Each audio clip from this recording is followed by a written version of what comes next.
આપણું ગુજરાતમાં આપનું સ્વાગત છે। ચોટીલામાં ચામુંડા માતાજી ડુંગર તળેટી પર દબાણ હટાવ ઝુંબેશ શરૂ। યાત્રાળુઓની સુવિધા માટે તંત્રની કડક કાર્યવાહી। જગવિખ્યાત ચામુંડા માતાજી મંદિર ખાતે દર્શન માટે આવતા લાખો યાત્રાળુઓની સુવિધા અને સુરક્ષા માટે ચોટીલામાં વહીવટીતંત્ર દ્વારા દબાણ હટાવવાની મેગા ઝુંબેશ શરૂ કરવામાં આવી છે।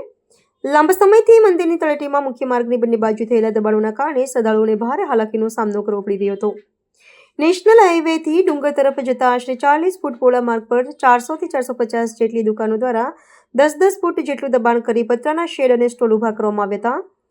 પરિણામે આ મુખ્ય માર્ગ માત્ર 20 ફૂટ જેટલો જ ખુલ્લો રહ્યો હતો। તહેવારો અને રવિવારના દિવસોમાં હજારો ભક્તોની ભીડને કારણે ટ્રાફિક જામ અને નાસભાગ જેવી સ્થિતિ સર્જાતી હતી, જેને લઈને વહીવટીતંત્ર સુધી અનેક ફરિયાદો પહોંચી હતી। આ પરિસ્થિતિને ધ્યાનમાં લઈને 9 જાન્યુઆરી 2026ના રોજ નાયબ કલેક્ટર એચ.ટી. મકવાણાના નેતૃત્વમાં ચોટીલા મામલતદાર, પોલીસ ઇન્સ્પેક્ટર તથા પોલીસ કાફલા સાથે ઉચ્ચસ્તરીય ટીમે સ્થળ પર આકસ્મિક નિરીક્ષણ કર્યું હતું।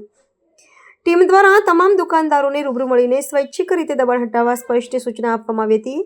તંત્રએ ચેતવણી આપી છે કે જો દુકાનદારો દ્વારા સ્વેચ્છાએ દબાણ દૂર કરવામાં નહીં આવે તો 10 જાન્યુઆરી 2026ના રોજ સવારે 9 વાગ્યાથી જેસીબી અને મજૂરોની મદદથી કડક દબાણ હટાવ ઝુંબેશ હાથ ધરવામાં આવશે। કોઈ અનિચ્છનીય બનાવ ન બને તે માટે ચુસ્ત પોલીસ બંદોબસ્ત પણ ગોઠવવામાં આવ્યો છે।